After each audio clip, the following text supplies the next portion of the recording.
Since I'm a retro guy and like retro things, I've decided to get retro fridges. The fridge out in the country here was dying, making lots of noise for years now, doing oddball things, changing temperatures. So I've decided to go with the Galanz.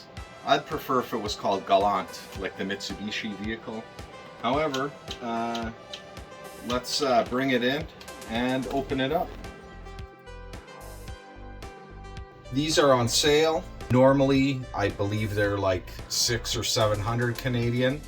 However, right now they're 460, and I needed a new fridge out here.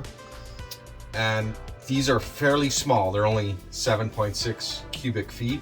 However, for the price of one new fridge, I can buy two of these. So what I've decided to do is put one in the kitchen, which is already done and plugged in and running, and then one in this foyer area where we have our jackets and my VHS collection, which needs to get sorted out, or at least part of my VHS tapes. And I'm gonna put this in the corner. And then my thought is a lot of fridge space in the country gets taken up with drinks. I don't actually like cold drinks, but it seems every guest that's ever come over likes their drinks cold. They like their Pepsi cold, their 7-Up, their beer, their wine, whatever. I like everything at room temperature, but hey. So since that seems to be a lot of the fridge space, I feel like having this fridge here for drinks, and then having a table next to it where, you know, you could set up snacks and drinks, and then as companies here, they could just help themselves to anything in this fridge is probably the best idea. And then in periods where the fridge isn't being used as much, I could actually unplug this one and leave the one in the kitchen going, thereby saving on power. And then also the redundancy of having two fridges, I feel, is optimal. So anyways, I'm gonna let this stay upright for a little bit prior to unboxing. Normally it's one of those things when you transport something somewhat sideways, which I did in the back of the truck, you want to let the coolant drain back to its proper spot inside the compressor. I know they have newer coolants now, but just because, you know, I want to do it safely, I don't want to break this thing. We're just going to let it rest for a little bit in its upright position, and I'll cut it open and we'll take a look. 1 hour later. Let's open it up.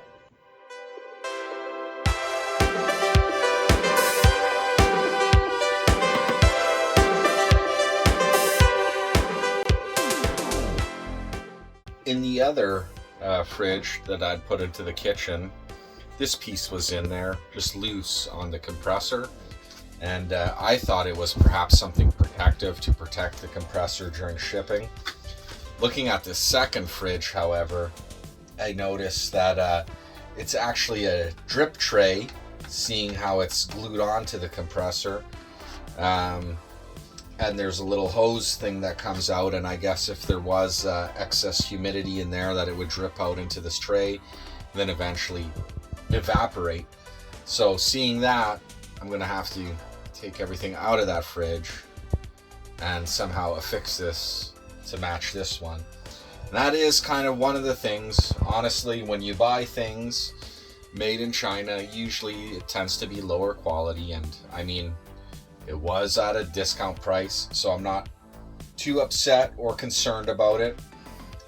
You know, I'll just fix it, but it's one of those things. These are the things that happen when you buy the lower cost items. One of the other things I noticed is these back legs weren't in line on the other fridge, and the back legs are not adjustable and the front ones are.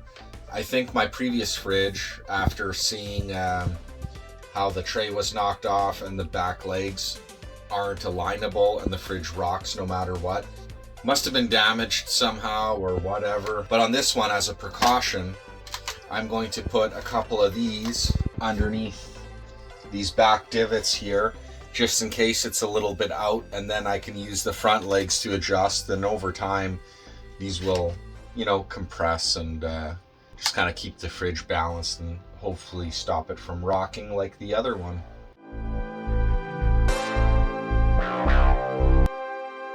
One thing I will mention is this unit on its own weighs only 99 pounds, so it actually is fairly easy to move alone.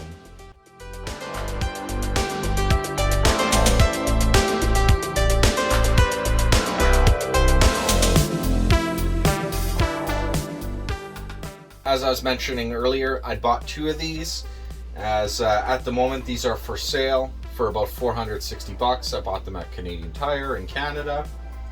And right now a regular size fridge is probably a little more than buying 2 of these, and I think this is a pretty good setup for out in the country. If you were a single person living on your own, this might be a suitable size fridge for yourself as well. According to the Enter Guide, this thing uses 347 kilowatt hours per year, which puts it at the higher end of fridges, so it's not the most energy efficient. However, compared to the old one that I had, which was from the 90s, these 2 fridges use up less power than the older fridge. This fridge here uses only 1.9 amps, which is fairly low as far as I'm concerned, and it might not be as awesome as today's modern energy efficient fridges, but compared to older fridges, if that's what you have, I think it's not bad. What I'm gonna do is stop the video now and then come back in a few weeks and see how well they did in terms of cooling. I noticed the other one I'd plugged in the kitchen just a little bit ago is already developing frost in it. These aren't frost-free units, so I've also read some reviews online that some people were having problems with the thermostat and essentially the whole fridge and freezer part becoming one giant icebox, freezing everything. Before I give my final review, I'd just like to wait a few weeks, and let's fast forward till then. All right, so it's been a couple weeks, and both fridges have been running nicely. These fridges are somewhat on the smaller side, but I think if for a single person, just one of these would be fine on their own. Haven't had any issues yet. The temperature of the food is perfect. The only thing is there is a tiny little bit of frost that develops in the back, but nothing major. Overall, I'm really pleased, as the retro aesthetic suits well with this older home.